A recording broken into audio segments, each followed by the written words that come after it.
Welcome to the Life Mastery Mini Course, 9 Easy Transformative Lessons.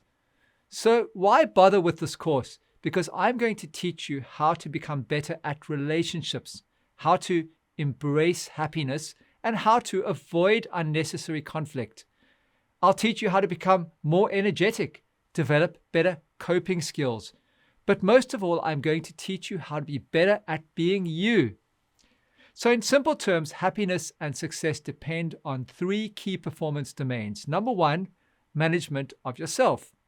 Number 2, management of others or relationships. And number 3, management of situations or problem solving. In other words, positive outcomes in life depend entirely on your management skills. Given the centrality of management ability to well-being, isn't it a pity that people spend so little time learning and applying management science?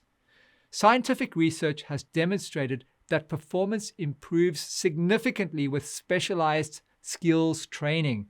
So isn't it ironic that people are not taught easy evidence-based management skills that will determine whether they are happy and successful?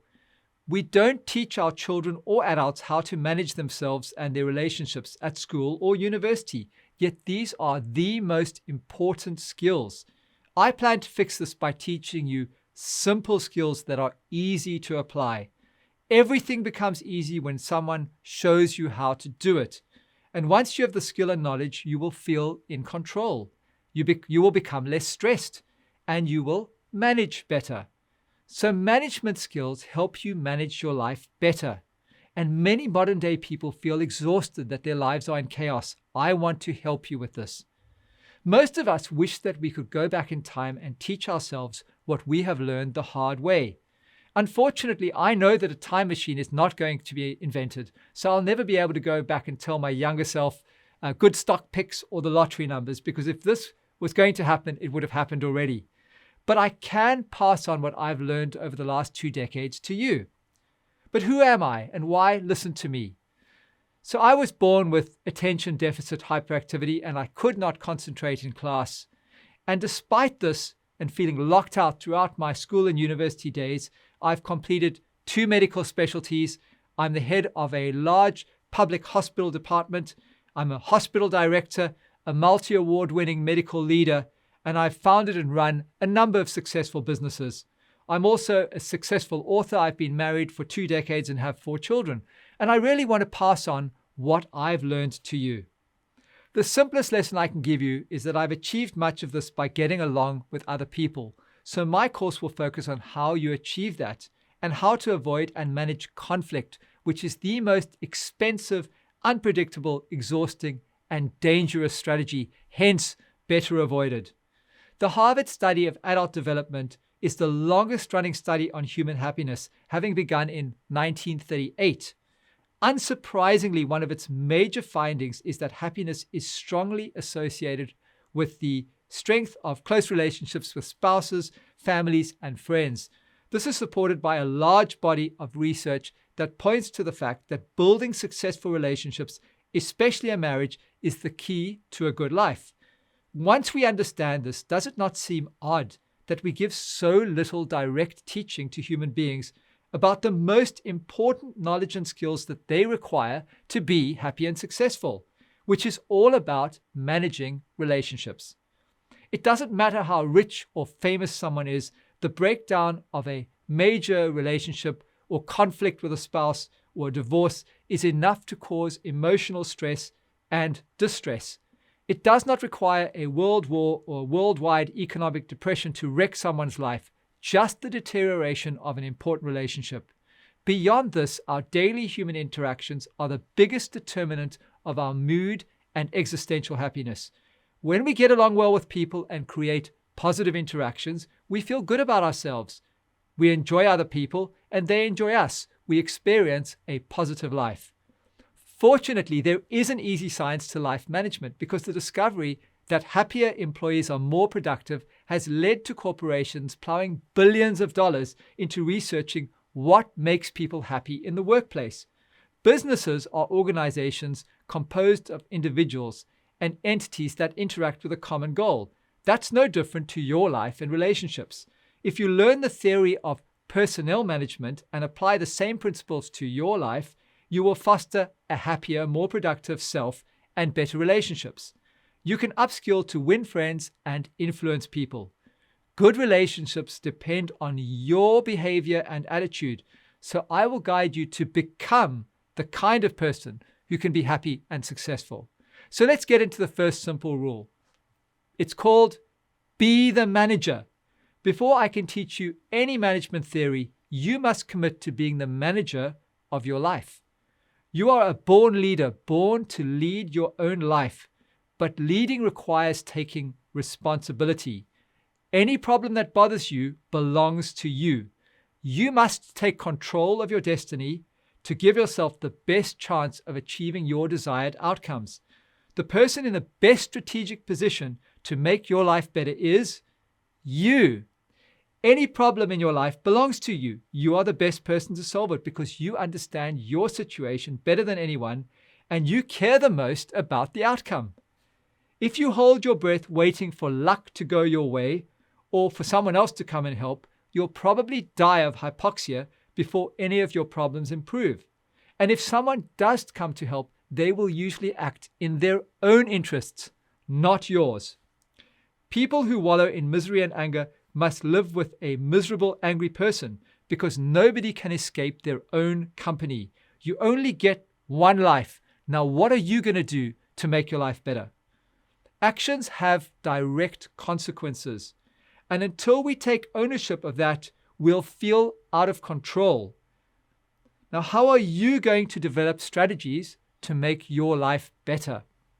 Taking moral responsibility is necessary to be a good person.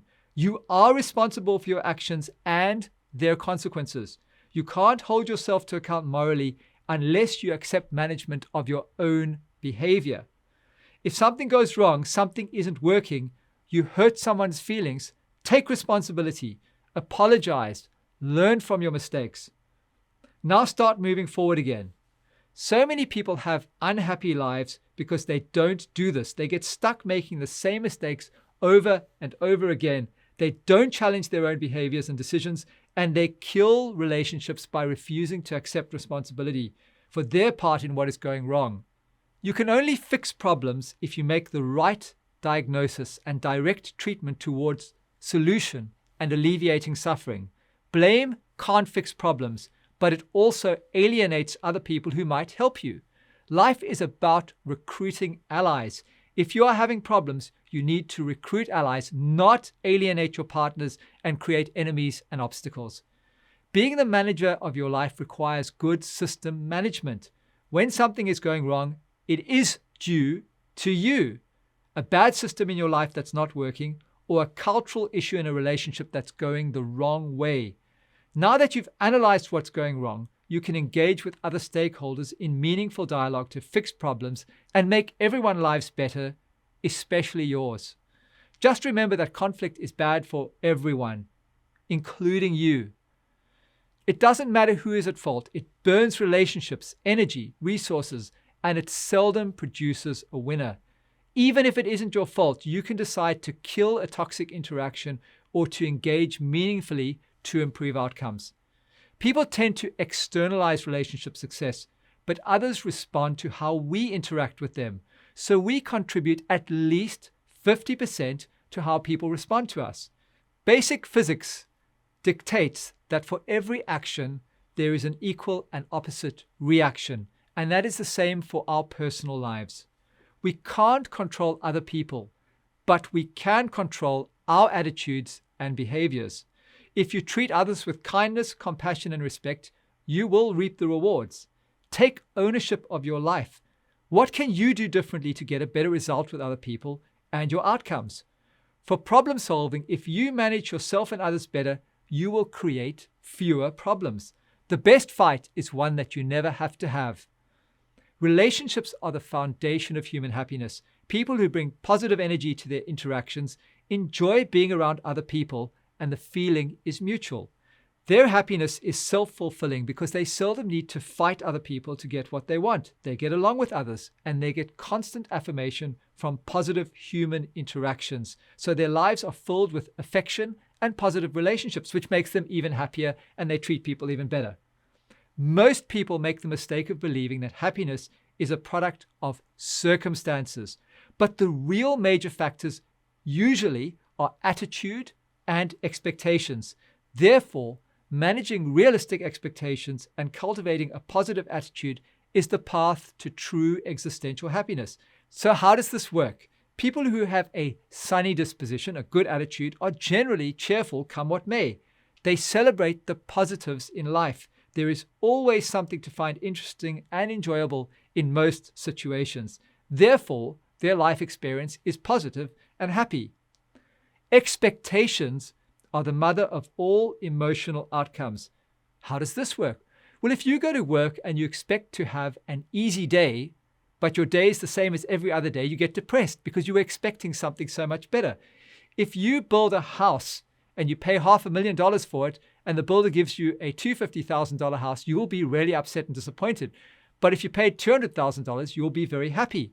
If Djokovic loses in the Wimbledon final, he's devastated. But if you lost in the Wimbledon final, you'd probably be pretty happy. So you can see that expectation drives all of our emotional outcomes. And it's the same in relationships. People always say, I expected so much more of so-and-so. Whereas if you don't get along with someone, you have low expectations, so they're less likely to disappoint you. Most importantly, good management will put you back in control of your life. If you cannot manage your life, you will experience a loss of control, which will cause anxiety and panic, which is exhausting. The more competent a manager you become, the more you will embrace this role. The greater your skills, the greater your control, the lower your stress and anxiety, and the more you will manage with calm authority. If you don't try to fix your own problems and improve your life, who will suffer the most? If someone is causing you stress or pain, it is worth attempting to achieve a better outcome. If you can get back on top of things, others will give you more responsibility and respect, which will increase your personal sphere of control. You are taking over management. So instead of seeing problems, you are going to look at every situation and ask yourself, what can I do to improve the situation? How can I make this work better? Good management requires performance appraisal. So make sure you meet with yourself regularly to chat about what is going right and wrong in your life. Run diagnostics. Commit to manage better. The only difference between running your life and ruining it is what you do with the I. So be the manager. Become a master of your destiny, not a victim of circumstances. By definition, if you're managing, you're in control of the problems, not the other way around. Now that you've made the commitment to be the manager, to make your life better, watch the rest of my series to see how you can achieve this. Thank you.